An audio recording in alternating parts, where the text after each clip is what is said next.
Tuan Timbalan Speaker. Tuan Timbalan Speaker, mengenai rang undang-undang ini, secara prinsip saya rasa kita tidak ada bantahan yang begitu serius terhadap liberalisasi seperti ini. Tetapi kerajaan telah gagal untuk membuat perubahan secara komprehensif. Profesion guaman adalah satu profesion di mana tahap kemahiran dan kecekapan yang amat tinggi diperlukan. Ia adalah satu profession. You make no mistakes. Kerana apabila kemahiran yang tinggi tidak ada, maka rakyat, public, consumer, client yang akan menghadapi risikonya.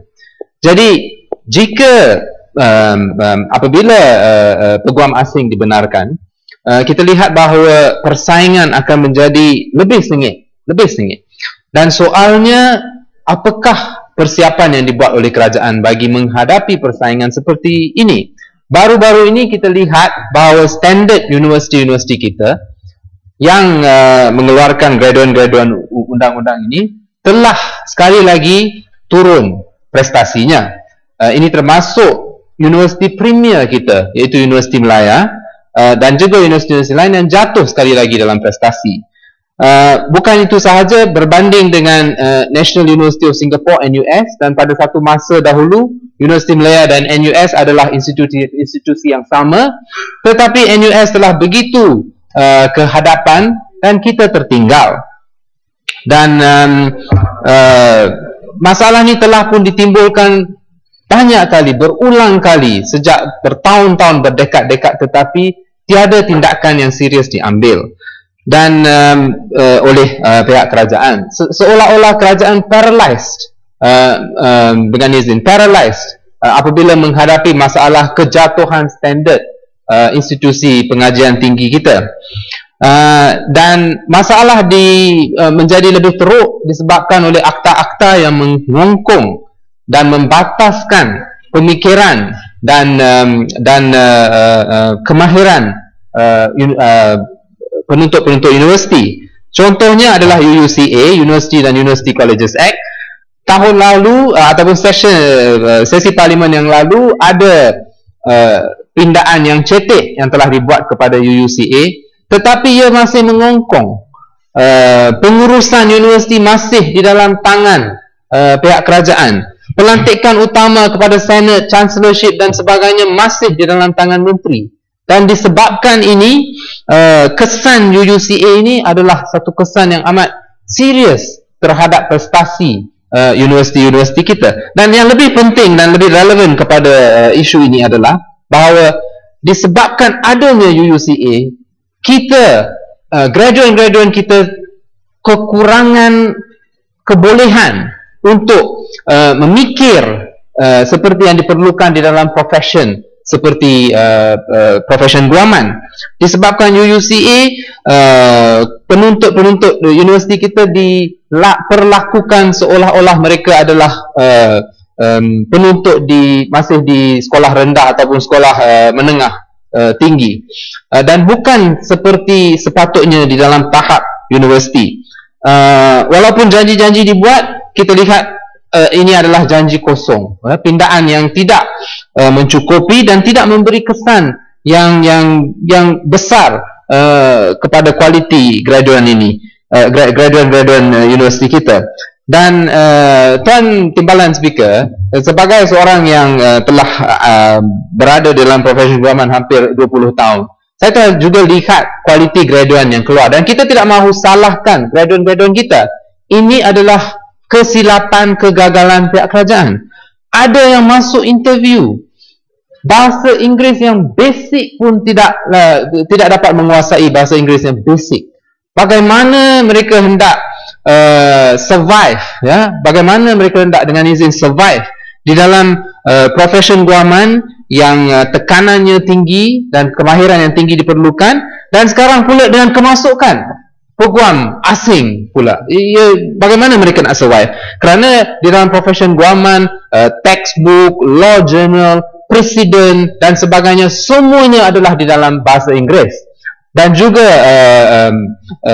semasa berhujah di mahkamah juga ramai hakim juga memerlukan hujahan separuh bahasa Malaysia, separuh bahasa Inggeris, dan apabila material dia pun adalah dalam bahasa Inggeris, hujahan bahasa Inggeris, hujahan pun perlu ada dalam bahasa Inggeris.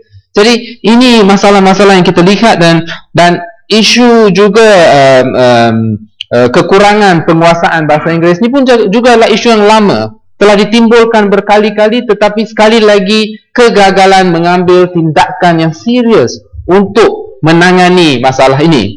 Jadi seperti saya kata, walaupun secara prinsip kita tidak ada terima kasih Datuk Speaker, terima kasih Pak Nasrai. Saya ingin menjelas sedikit di sini tentang profession peguam ini, kerana saya ingat profession peguam dan profession kedoktoran adalah dua profession yang sangat dipandang tinggi oleh masyarakat kita. Saya bukanlah nak mengatakan bahawa saya saya ingin membandingkan sedikit di antara profession peguaman dan profession kedoktoran.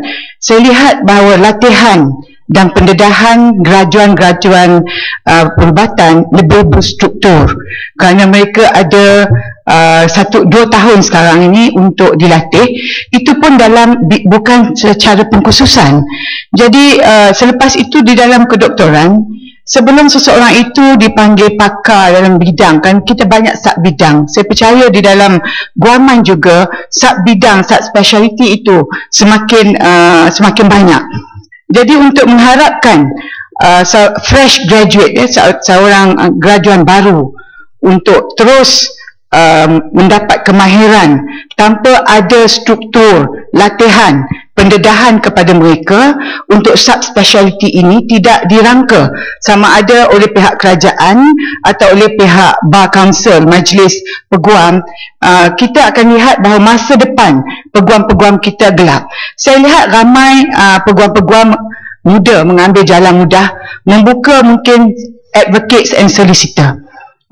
Dan saya ramai yang buat mungkin bidang-bidang yang kurang mencabar, sehingga hari ini saya akan terpinga-pinga apabila ada orang bertanya pada saya, YB boleh tak recommend peguam jenayah, peguam litigation ataupun untuk saman itu dan ini dan sebagainya.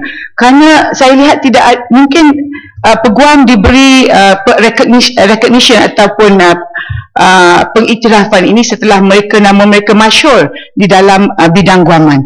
Sekarang ni kalau tanya, saya hanya boleh sebut 1-2 orang yang saya selalu tengok tampil dalam kes-kes di dalam akhbar.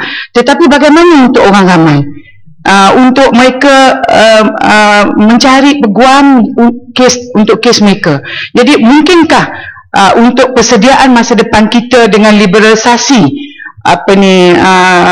bidang guaman ini, kita perlu melihat semula kepada skema latihan, skema pendedahan kepada anak-anak peguam-peguam muda kita yang baru graduate. Kita tak boleh nak salahkan universiti semata-mata, kerana sebagai penuntut sekarang, saya rasa adalah mustahil untuk mereka menguasai semua bidang.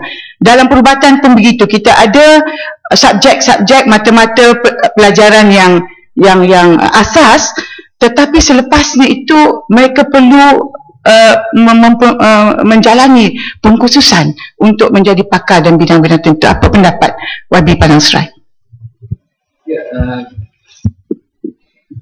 Ya, memang itu menjadi masalah yang besar, dan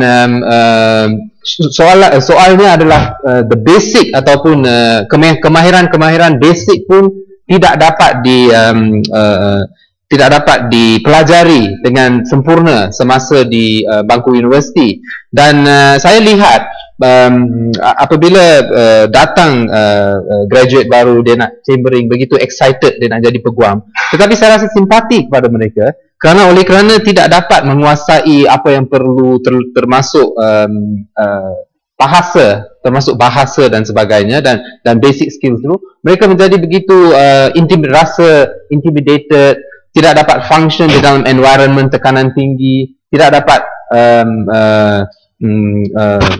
ataupun tidak dapat menjalankan tugas mereka dengan sempurna, takut dan sebagainya. Jadi to be fair kepada graduan-graduan kita, saya harap pada masa yang sama kita menjalankan liberalisasi ini yang selari dengan obligasi-obligasi antarabangsa negara. Pada masa yang sama kerajaan mestilah mengambil secara serius isu kekurangan prestasi universiti dan graduan kita, ya. Ya. Saya dah habis lah. Dan dengan itu walaupun kita menyokong secara prinsip, harap bahawa isu-isu ini dilihat. Terima kasih. Itu saja. Ya. Oleh Muhammad, masuk ke tembukan hingga jam 2:30 petang ni.